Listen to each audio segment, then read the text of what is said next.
The Varth Armada gathered above the throne world in a display of power that had not been seen in 1,000 years. 12,000 warships hung in perfect formation, their hulls gleaming with weapons capable of destroying civilizations. Behind them waited transport vessels carrying millions of soldiers ready to invade any world that resisted Emperor. Calathar observed his fleet from the highest tower of the Imperial Palace and felt satisfied. This force would find the human homeworld and reduce it to ash. It would crush the scattered rebels who had dared to stand against Varth rule. It would remind the galaxy why the Empire had endured. For 3,000 years, High Admiral, the Emperor commanded. Begin the advance toward the quarantine zone. By your will? Divine Majesty, Vexen replied. The great fleet began to move, a tide of metal and fire rolling toward distant stars. They never reached their destination. 3 days into the journey, sensors detected an anomaly directly ahead. Space was folding in ways the Varth had learned to recognize. The humans were coming. All ships halt and prepare for engagement. High Admiral Vexen ordered with confidence. They are bringing the fight to us. Excellent, Emperor Calathar said through the command channel. Let them see what awaits those who challenge our power. The Vorith fleet spread into combat formation. Thousands of weapons trained on the point where the enemy would emerge. When the first ship appeared, every gun in the Armada locked onto it. The Remembrance materialized alone, still bearing the scars of its previous battle. It looked tiny against the vastness of the Varth fleet. A single wounded vessel facing an ocean of enemies. This is their rebellion? Vexen laughed. One damaged ship? They are either very brave or very foolish, an advisor commented. Perhaps both, the Emperor replied. Destroy them, before the order could be carried out.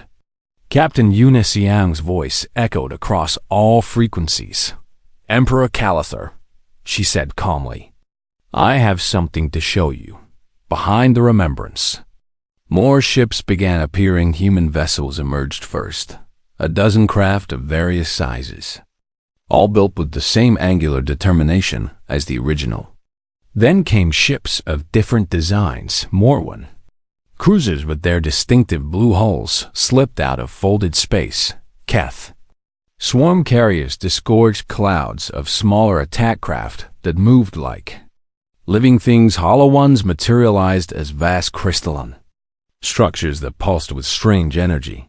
The Fey range of the singing courts arrived as harmonized formations that hummed with frequencies the Varth found deeply unsettling. More and more ships appeared, representing species the Empire had conquered or dismissed or forgotten. You sealed us away because we were primitive, Captain Siong broadcast as the rebel fleet continued to grow. You ignored us because we were weak. You never considered that imprisoned peoples talk to each other, that the desperate share what they learn. That walls meant to contain us became the very thing that connected us. Emperor Calathar stared at the growing fleet with something he had not felt in centuries. It was not fear exactly, but it was close. How? He demanded. How did you coordinate this without our knowledge? The same way we built our ships, Siong replied. While you were not watching, while you assumed we were helpless, while you forgot that even zoo animals can grow claws. High Admiral Vexen assessed the tactical situation with growing concern. Divine Majesty, they have gathered more ships than expected, he reported. But we still outnumber them significantly. Then attack, Calathar commanded. Destroy them all. The Varth fleet surged forward, and the Rebel Alliance met them head-on. What followed was not a battle in the traditional sense. It was chaos. Human ships darted through enemy formations using their impossible drives to appear where no ship should be. Keth swarms overwhelmed defensive systems with sheer numbers. Millions of tiny craft slamming into shields and hulls. Morwen vessels fought with the fury of 8 centuries of Suppressed hatred, the Hollow Ones spent light and energy in ways that confused Vorath targeting systems, the singing courts, broadcast frequencies that disrupted communications, and drove crews to panic. And through it all, the Remembrance led the charge. Captain Siang had spent weeks studying Vorath tactics and fleet dispositions. She knew where their command ships were located. She knew which formations were weakest. She knew that the Empire had never faced an enemy that fought without rules or honor or any concern for survival. All ships target the command vessels, she ordered. Break their coordination and they will fall apart. The rebel fleet pressed forward, taking terrible losses, but inflicting even more. Vorath cruisers exploded as concentrated fire overwhelmed their shields. Transport vessels, scattered as attack craft, swarmed their positions. The perfect formation that Calathur had been so proud of dissolved into desperate individual struggles, reinforced the left flank. High Admiral Vexen screamed into his communicator, "Bring the reserves forward now." But the reserves were already engaged. Every ship that moved to fill a gap left another position vulnerable. The Rebel Alliance did not fight as one coordinated force because they had never trained together. Instead, they fought as dozens of separate forces united only by shared hatred of the Empire. Each species used its own tactics, its own strengths, its own will to survive. The result was unpredictable and impossible to counter. Hours passed and the tide slowly turned. Vorath ships began to retreat, breaking formation as their commanders realized that this battle could not be won. Emperor Calathur watched from his palace as his invincible fleet crumbled. "Divine Majesty," an advisor said urgently, "we must evacuate." "No," Calathur replied, still unable to believe what was happening. "The throne world will fall," the advisor insisted. "The rebels are already breaking through the orbital defenses." The Emperor looked out at the sky filled with fire and wreckage. 3,000 years of rule, 3,000 years of unchallenged power, ended by creatures he had dismissed as zoo animals. "How?" he whispered again. No one answered. The battle lasted 3 more days before the Vorath command structure finally collapsed. Emperor Calathur was captured trying to flee on a private transport. His trial would come later, broadcast across the galaxy so that every species could witness the fall of the being who had ruled them for so long. Captain Unisiang did not attend the victory celebrations. Instead, she stood alone on the observation deck of the Remembrance, watching repair crews work on the battered hull. The ship had survived somehow, though barely. So many others had not been so lucky. The cost of freedom had been terrible. Thousands of ships destroyed and millions of lives lost across dozens of species. But the Empire had fallen. The barrier around Earth was gone forever, and children across the galaxy would grow up looking at stars they could actually reach. Ambassador Thesic found her there as the last fires of battle faded in the distance. "The Provisional Council wants to make you Fleet Admiral of the new alliance," the Moran diplomat said. "I know. Are you going to accept?" Siang was quiet for a long moment. "My grandmother spent her whole life dreaming of stars she could never visit," she finally said. "I made a promise at her funeral that I would find a way through the barrier. I kept that promise. But the fight is not over. It never is." She turned to face Thesic with tired eyes and a small smile. "I will accept the position," she decided, "but only long enough to help build something better. Then I will retire to Earth and plant a garden." "After everything you have done, you want to plant a garden?" "I want to live in peace," Siang replied. "That is what we were fighting for, is it not?" Thesic nodded slowly. "I suppose it was." Years later, Admiral Siang kept her promise. She helped establish the Galactic Alliance, a coalition of species dedicated to freedom. and mutual protection. Then she retired to a small house on Earth and grew vegetables in soil her grandmother had never been able to touch. Sometimes she would look up at the night sky and remember the barrier, the cage, the centuries of dreaming, the one ship that had started it all, the war, the losses, the victory. She had named her final command vessel in honor of everything they had endured. It was called Never Again, and every time she saw stars above her garden, she smiled, because now, finally, humanity was home. Emperor Calathar the Eternal had ruled Devorath Empire for 900 years. He had outlived rebellions and plagues and the natural deaths of entire species. His body was ancient, but his mind remained sharp, preserved by technologies that lesser races could not comprehend. Nothing surprised him anymore. Nothing scared him. He had seen everything the galaxy could offer and crushed it all beneath his will. Then his advisors brought him news of the human warship, and for the first time in centuries, the Emperor felt something like concern. "Explain this to me again," he commanded from his throne, his voice echoing through the vast chamber. High Admiral Vexen bowed low before speaking. A single vessel from the quarantine zone engaged a patrol fleet and disabled 9 cruisers, he reported. The ship used an unknown form of faster-than-light travel and employed tactics our systems could not predict. "One ship," the Emperor repeated slowly. "Yes. Divine Majesty. Against 12. Yes. Divine Majesty." Calathar leaned forward on his throne. "And you are telling me that this one ship won?" Vexen hesitated before answering. "The engagement was not a total victory for the humans," he said carefully. "They sustained significant damage and were forced to retreat, but they survived. Yes, Divine Majesty. And our fleet did not." "That is correct." "Divine Majesty." The Emperor was silent for a long moment around him.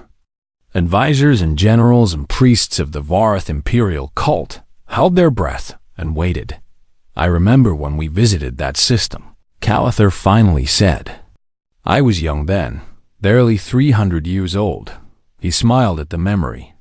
"They were primitive creatures," he continued, "playing with chemical rockets and splitting atoms like children with new toys. We took what we needed from their world and left them behind a barrier because they were not worth destroying. We called them zoo animals." His smile faded. "It seems the zoo has produced something unexpected." High Admiral Vexen cleared his throat nervously. "The humans have broadcast a message claiming solidarity with our subject races," he reported. "We have detected communications between their vessel and representatives of the Morwen, the Keth, and several other species. They are trying to start a rebellion." Another advisor added. "They are succeeding," Calathar corrected. "A rebellion requires only hope, and these humans have given hope to everyone who chafes under our rule." He stood from his throne, his ancient body still powerful despite its age. "We must respond," he declared. "Not with a patrol fleet or a border squadron, but with the full might of the Empire." "Divine Majesty," Vexen said hesitantly. "A full military mobilization will take months to organize, then begin immediately. It will leave our core worlds vulnerable." "Our core worlds have nothing to fear except the possibility that we appear weak," the Emperor replied. "We have spent 3,000 years teaching the galaxy that the Varth cannot be defeated. One small ship has called that teaching into question. We must answer with overwhelming force or risk everything we have built." The mobilization began that day. Ships were recalled. From every corner of the Empire, soldiers were pulled from garrison duty and loaded onto transport vessels. Weapons factories increased their production to maximum capacity. The largest fleet in 1,000 years began to assemble, pointed like a spear at the small blue planet that had dared to challenge Var's supremacy. Meanwhile, the Remembrance limped through dead systems and empty space, staying ahead of search patrols while making repairs. Captain Yuna. Xiang knew what was coming. Her spies among the subject races reported the mobilization with growing alarm. The Empire was gathering a force that could crack planets and sterilize worlds against such power. Her single battered ship meant nothing. But she was not alone anymore. Ambassador Desik arrived at a secret meeting point with news that made Xiang's heart race. The Mormon Collective has voted to support humanity. The old diplomat announced. Our fleet is small, but we have ships capable of combat. The Keth are mobilizing their swarm carriers. Another report followed. They have been waiting for this moment for generations. The Hollow Ones are emerging from hiding. Yet another message arrived. They remember the territories the Varath stole from them, and they want them back. The singing courts have composed a war song. Desik added with something like awe. They've not sung such music in 500 years. Xiang looked at the tactical display showing scattered points of light across the galaxy. Each point represented a species that had decided to fight. Each point represented hope turned into action. It is not enough. Tactical Officer Minjin Cho said quietly. Even with all of them combined, we cannot match the Varath fleet. I know, Xiang replied. Then why are you smiling? Xiang turned to face her crew. These humans who had followed her across impossible distances to challenge an empire. Because the Varath are looking at the same numbers, she explained. They see our fleet as weak and scattered. They think this will be easy. They have forgotten something important about desperate people. Cho raised an eyebrow. What have they forgotten? That we have nothing to lose, Xiang said. And that makes us more dangerous than any weapon. She began issuing orders. Contact all our allies and tell them to stay hidden, she commanded. The Varath expect us to mass our forces for a conventional battle. We are not going to give them one. Instead, we are going to teach them what happens when you underestimate creatures you once called zoo animals. The plan she outlined was insane by galactic standards. It relied on speed and deception and the willingness to take risks no sane military commander would consider. It required perfect timing from species that had never worked together before. It demanded that everyone involved trust each other with their lives. In other words, it was exactly the kind of plan that humans excelled at. This is madness, Ambassador Desik said when she heard the details. Probably, Xiang agreed. The Varath will never expect it. That is the point. Desik was silent for a moment. My people have waited 800 years for a chance to fight back. She finally said, we always assumed we would need a perfect opportunity with guaranteed success. You taught us something different. What is that?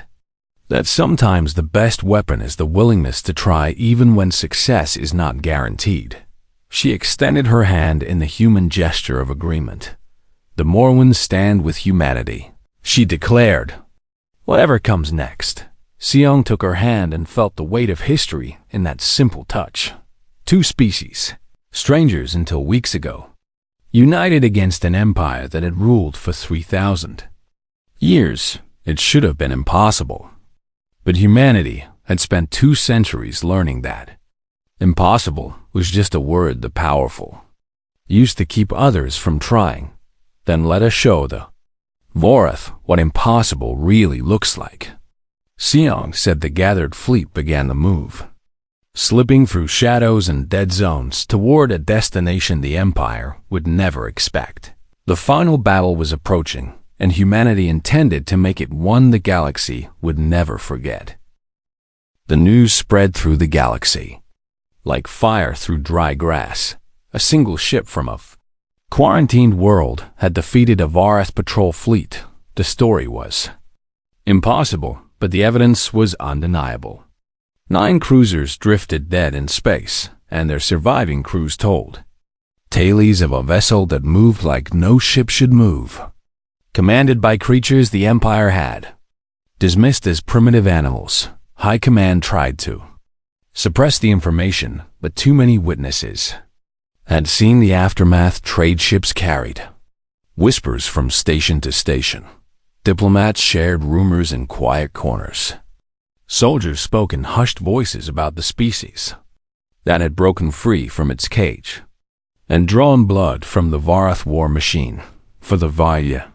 First time in living memory, the lesser races of the galaxy began to wonder if the Empire could be beaten. Ambassador Desik of the Morwen Collective heard the news in her quarters on the diplomatic station orbiting Vorath Prime. She was old for her species.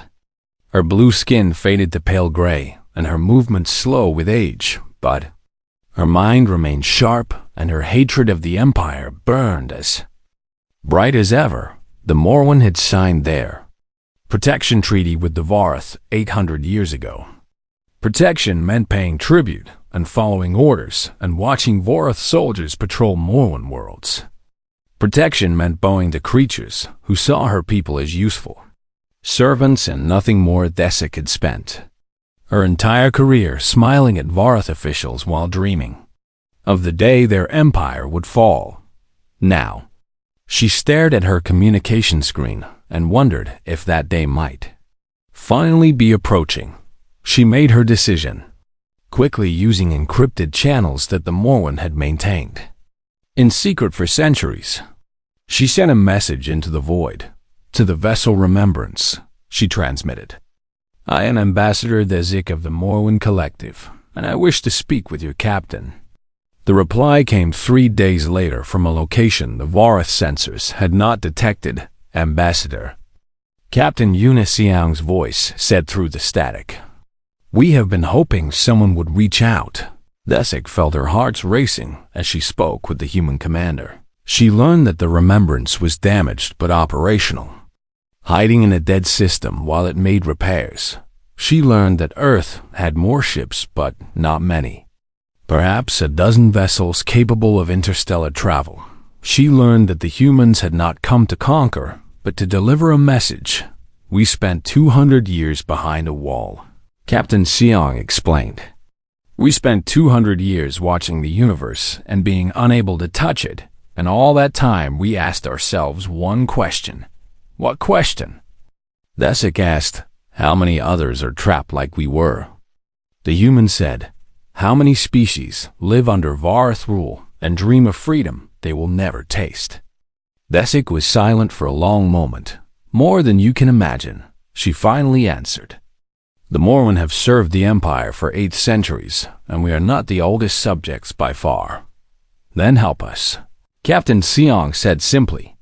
"Help us show them that the walls can fall."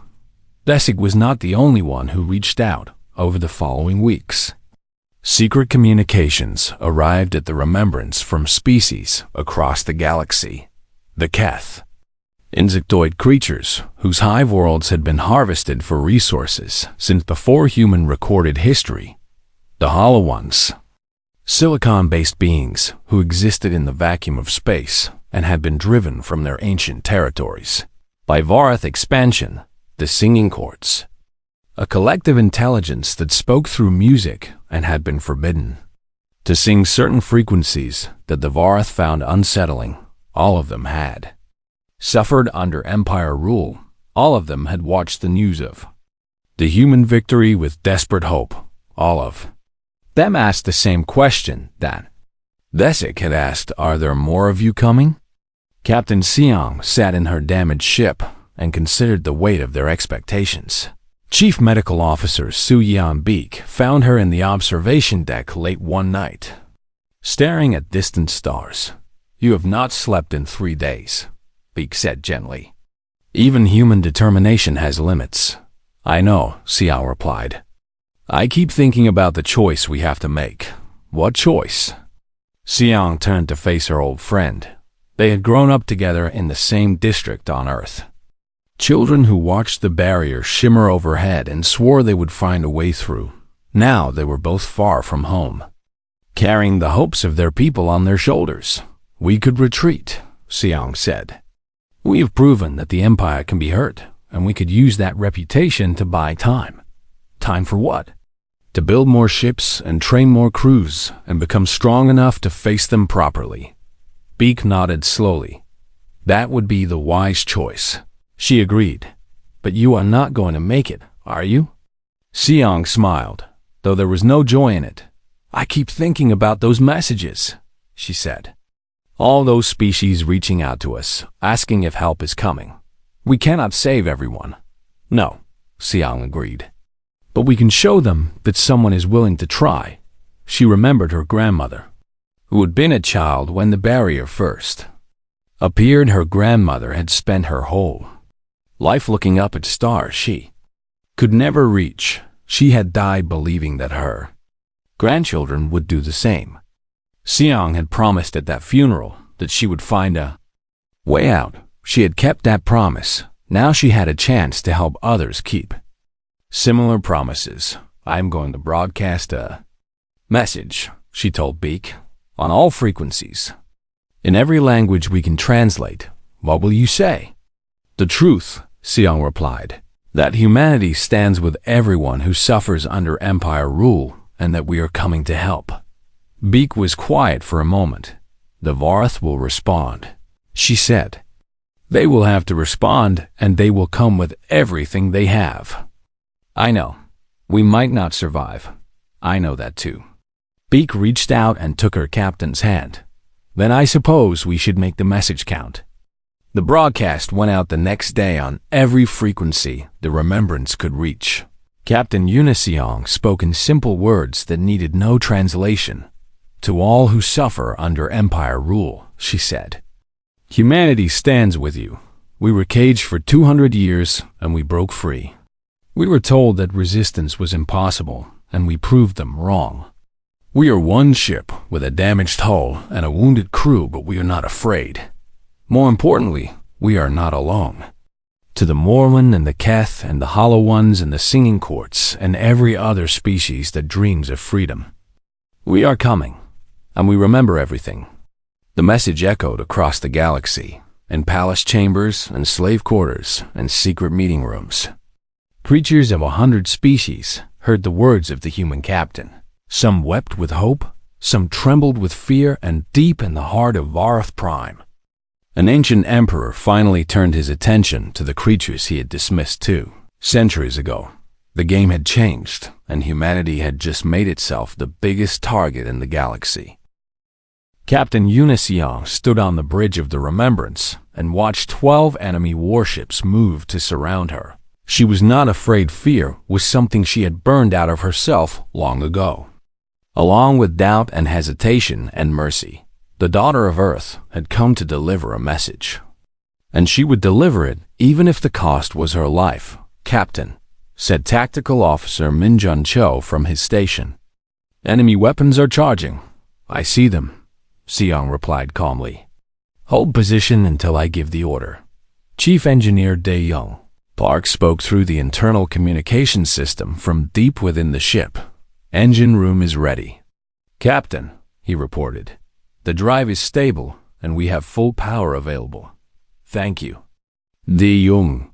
Siong looked around her bridge at the men and women who had volunteered. For this mission, every single one of them had lost someone to the barrier. Every single one of them had grown up in the cage that Voreth had built around their world. They had trained for years and crossed impossible distances. And now they were facing an enemy fleet that outgunned them 12-1. None of them showed any sign of backing down. She felt a fierce pride in her crew, in her species, in everyone who had worked and suffered and died to make this moment possible. 200 years ago, the Vorath had visited Earth during the early days of human space exploration. Humanity had just begun reaching toward the stars when the Empire arrived. The Vorath had looked at Earth and seen nothing worth conquering. Just primitive creatures playing with rockets and radio waves. They had stripped the planet of rare minerals, taken what they wanted, and left behind a prison. The energy barrier had surrounded the entire solar system, blocking all travel in or out. Humans could see the universe through their telescopes but could never touch it. Children grew up watching stars. They would never visit scientists spent entire careers trying to break through walls that would not bend. Generations lived and died in that cosmic cage while the galaxy forgot they existed. But humans had one trait the Vorath had not considered. They never gave up, Captain, Cho said urgently. Enemy fleet is opening fire. Now. Dion, Xiang ordered. The Remembrance twisted in space as the engine room pushed power through systems that should not have existed. The Vorath had said independent faster than light travel was impossible. Without gate technology, they were wrong. Human scientists had spent 2 centuries studying fragments of Vorath technology left behind. After the initial visit, they had taken those fragments apart molecule by molecule. They had tested and failed and tested again while their children watched the barrier and dreamed of freedom. And finally, after endless sacrifice, they had built something new. The drive system on the Remembrance did not use gates because humanity had never had access to gates. Instead, it bent space in short, sharp bursts, allowing the ship to skip across reality like a stone. Across water, the movement was brutal on the crew and hard on the hull. Vorath ships would never attempt such maneuvers, because Vorath ships were built for comfort and elegance. Human ships were built by the desperate, by the caged, by those who knew that survival mattered more than style. Xiang felt the gravity twist around her as the ship danced between enemy fire. Return fire, she commanded. Target their engines. The Remembrance unleashed its weapons. Crude by galactic standards, but effective enough, kinetic rounds tore through space at tremendous speed. Missiles streaked toward enemy hulls with explosive warheads. Directed energy beams lashed out in bright burning lines. The Vorath cruisers had powerful shields and heavy armor. A single volley would not destroy them. But Xiang was not trying to destroy them. She was trying to send the message. The first Vorath ship shuddered as rounds punched through its engine section. It did not explode, but it stopped moving, dead in space with no way to pursue or escape. The second ship tried to reposition and took a missile barrage across its stern. Its engines flickered and failed. They are confused, Cho reported with grim satisfaction. Their tactical programs cannot predict our movements. Of course, they could not. Vorath combat doctrine had not changed in 1,000 years because it had never needed to change there. Ships fought in perfect formation with synchronized volleys and coordinated maneuvers. They had never faced an enemy who fought like humans fought. Xiang had studied every war in human history to prepare for this day. She knew the tactics of ambush and feint and misdirection. She knew how to make an enemy see threats that did not exist. She knew that fear was a weapon just as deadly as any missile broadcast. Their damage reports back to the other ships, she ordered. Let them hear their comrades screaming. Cho hesitated for just a moment before obeying. The screams of wounded Vorath crew filled the communication channels. Ships that had been advancing suddenly slowed as their captains heard the price of engagement. This is not battle, Cho said quietly. This is something else. This is humanity, Xiang replied. This is what 200 years of imprisonment creates. The battle continued for another hour. The Remembrance took damage as it fought. Armor cracked and atmosphere leaking from wounds along its hull. Chief Medical Officer Su Yan-beek reported casualties from the engine room, where a power surge had burned 3 technicians. But the human ship kept fighting, kept moving, kept refusing to die when it was over. 9 Vorath cruisers drifted powerless in space. 2 had fled toward the nearest gate. 1 had been destroyed completely when a lucky shot found its reactor core. The Remembrance floated among the wreckage.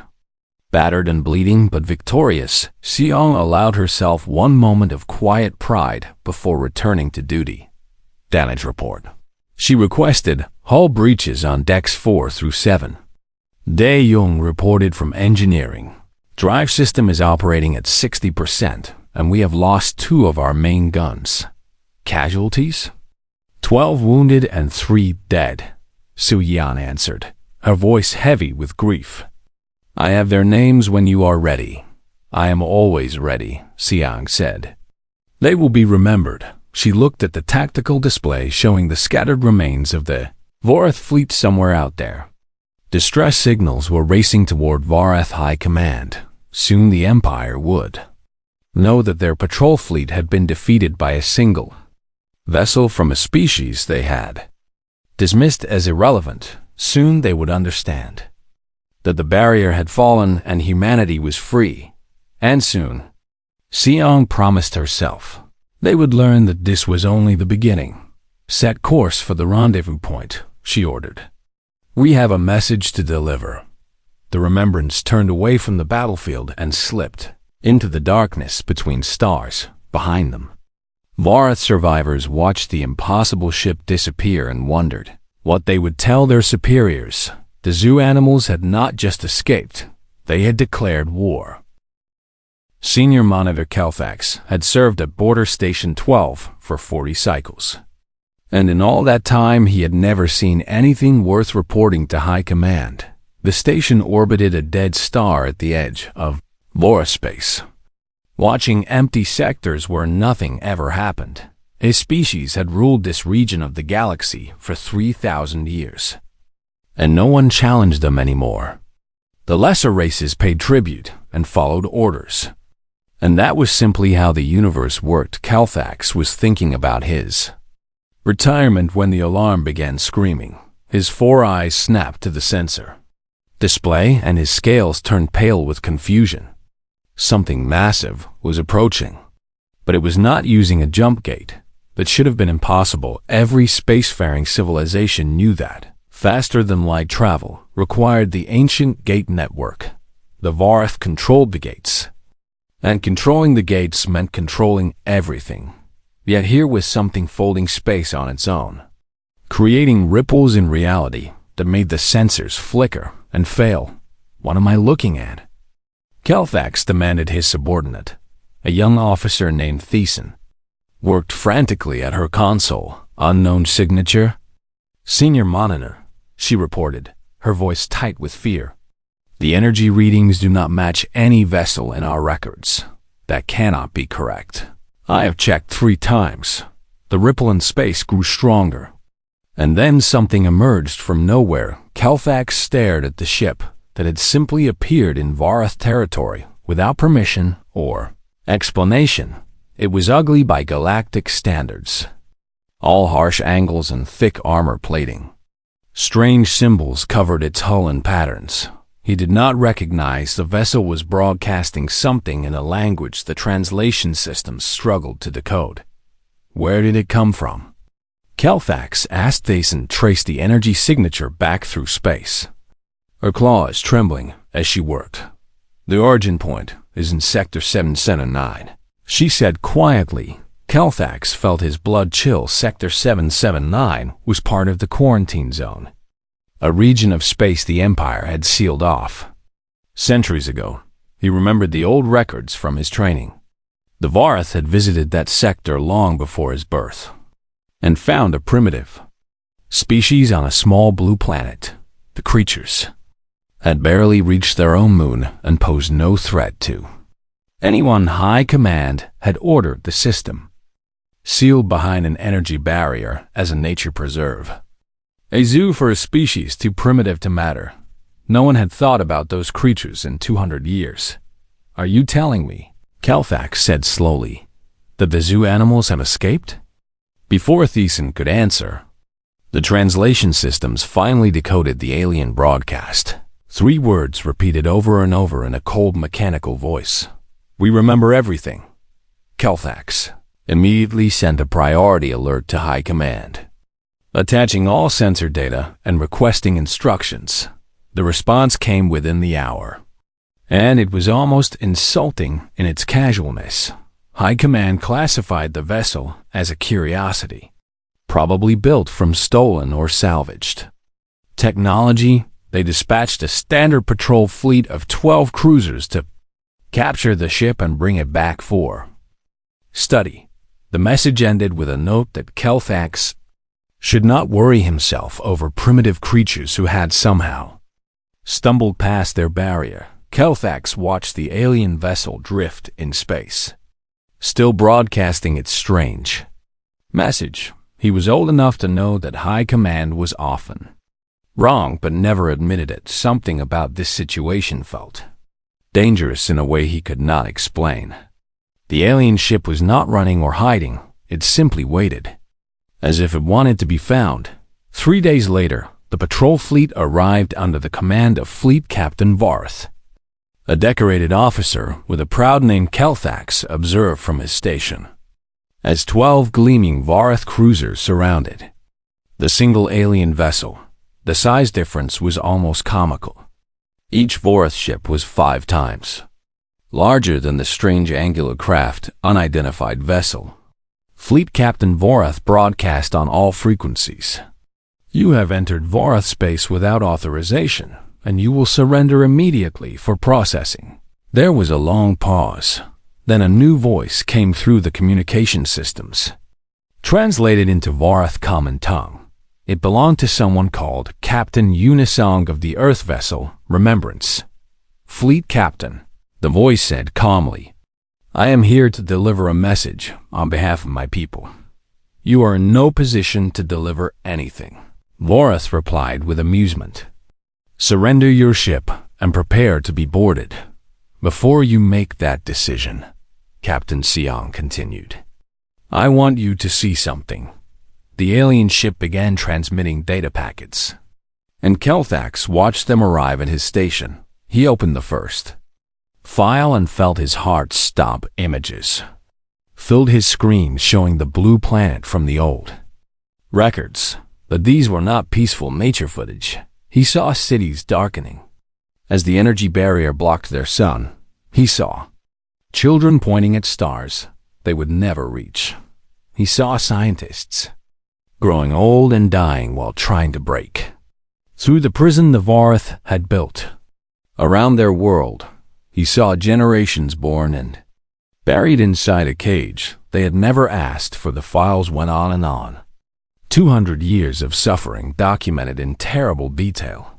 My people did nothing to threaten the Varth Empire, Captain Siong said as the images kept coming. We were not enemies, and we were not criminals, and yet you sealed us away like animals. You were primitives. Fleet Captain Varth replied, though his voice had lost some of its confidence. The barrier was for your own protection. Protection, the human captain repeated, and somehow made the words sound like a curse. For 2 centuries, we watched our children dream of stars they could never visit, and now I am here to tell you that the barrier has fallen and humanity is free. Varth laughed. But it was a nervous sound. 1 ship, he said. You escaped with 1 ship, and you think this changes anything? I think you have spent 3,000 years building an empire on the idea that no one can challenge you. Captain Siong replied, I think you have forgotten what it means to face someone with nothing left to lose. Enough of this, Varth snapped.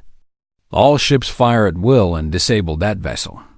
Kelthax watched the 12 cruisers power up their weapons. He watched them take aim at the single human ship, and then he watched something happen that would haunt him for the rest of his life. The human warship moved. It did not move. Like any vessel Kelthax had ever seen, twisted and spun, and accelerated in ways that should have torn it apart. The Varth weapons fired in perfect synchronized volleys, just as doctrine demanded. They hit nothing but empty space.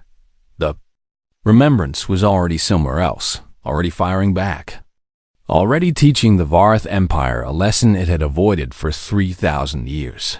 Kelthax gripped his console and prayed to gods he had stopped believing in.